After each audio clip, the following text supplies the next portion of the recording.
I have a confession to make. Of the many kids I diagnosed with ADHD over the past 40 years, I was probably wrong somewhere between 50 and 80% of the time. I started diagnosing kids with hyperactivity attention problems and low impulse control in 1975.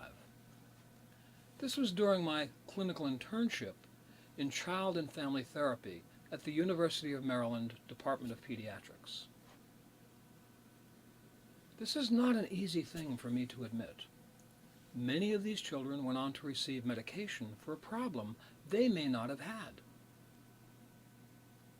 Given my own history with hyperactivity and low impulse control, admitting to making the wrong diagnosis is also painful for me, since my commitment, my devotion, was to help these kids, not to hurt them. Let me be clear. I did nothing immoral, illegal, or unethical. I simply did what thousands of other psychologists, physicians, and pediatricians were doing then and are still doing now. I followed the guidelines in the Diagnostic and Statistical Manual and noted all the necessary symptoms required for the ADHD diagnosis. I hope to convince you by the end of this video why this is such an important issue and what you can do about it. Now, for most of my life, I have suffered with what is now called Attention Deficit Hyperactivity Disorder, ADHD. Of course, in 1942, when I was born, there was no such disorder. However, as a clinical psychologist trained in child and family therapy, I can now look back with more understanding as to why I was a bedwetter, why I had so much conflict with my parents, why school was such a challenge, why I was left back in the 6th grade, why I dropped out of high school, why I lost my driver's license, and why I got in trouble with the law, all before my teenage years were over. Fortunately, all of that changed in 1963 when I joined the U.S. Navy. I finally found a place where the rules were clear, the consequences for breaking the rules were almost immediate. Now, here I am, over 50 years later, having honorably served my country with 2 combat tours in Vietnam, graduated with highest honors in psychology from the University of California at Santa Cruz, attained a doctoral degree in psychology from Stanford University, and most importantly, have helped thousands of adults and children live a more effective and peaceful life. I returned from active duty in 1967 with memories of Vietnam still in my head. I was also starting community college as a high school dropout with an extremely slow reading speed. To say I was stressed would be an understatement. And then I discovered transcendental meditation. Meditation not only helped me to de-stress and calm my mind, I also became more sensitive to how my thoughts, actions, and emotions affected my health.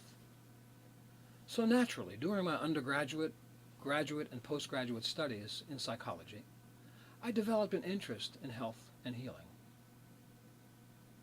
In 1979, my father died from heart disease at age 64. His father had also died from heart disease at 64. So, I was a prime candidate for an early death. At that point, my interest in alternative medicine became an obsession. I devoured everything I could find to read on health psychology.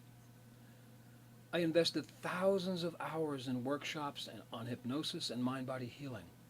I personally explored and tested every new idea, procedure, and approach I could get my hands on. In September of 1992, I started working with a local holistic dentist named Dr. Sambatero. That year we offered a public seminar titled Health Enhancement, Achieving and Maintaining Physical and Mental Well-Being. Although the tools and techniques we use have evolved since then, we both maintain the same passion for health enhancement and healing. But about 10 years ago, Dr. Sambatero and I turned our attention to adult sleep apnea and how it could be effectively treated with dental intervention. Now, sleep apnea is a very serious condition, leading to multiple dangerous health consequences, including death. While we were developing the dental program, we wondered what the origins of this disease were and if there was anything that could be done to prevent it. This led to our interest in treating children. Then about 2 years ago, we came across a pivotal 7-year study of 11,000 children by Dr. Karen Bonek. She looked at kids with sleep-disordered breathing, SDB, from ages 6 months to 7 years. Her findings were stunning. SDB in young children led to a 60 to 80% increase in risk in most of the same symptoms as ADHD. Essentially, that means that many of the numerous kids I diagnosed with ADHD over the past 40 years may not have had ADHD at all. Instead, they could have been suffering from sleep and breathing problems. Here's the real concern with that. Although ADHD medication can be helpful for kids that actually have ADHD, it is not an effective treatment for sleep-disordered breathing. Unfortunately, by hiding the symptoms, it may only make the underlying SDB condition worse. Now, given my own history with ADHD, and that I have undoubtedly misdiagnosed an unknown number of children, you can understand why I am passionate about this subject. The confusion over ADHD and SDB is not widely known among healthcare professionals. I only found out about it because I was studying the origins of sleep apnea. So the chances are that over 50% of ADHD kids have been misdiagnosed. In fact, the number may be as high as 80%. We just don't know. If most healthcare professionals, including physicians, pediatricians, and psychologists, are unaware of this potential for misdiagnosis, then the public is clearly and almost totally unaware. And if I knew then what I know now about sleep-disordered breathing, I would never have diagnosed a child with ADHD without first having them evaluated for sleep and breathing problems.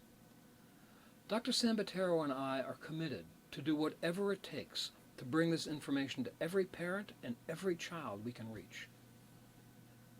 I understand there are effective drug-free treatments for SDB. There are also fairly inexpensive and relatively easy preliminary tests to determine if your child has a sleep and breathing problem.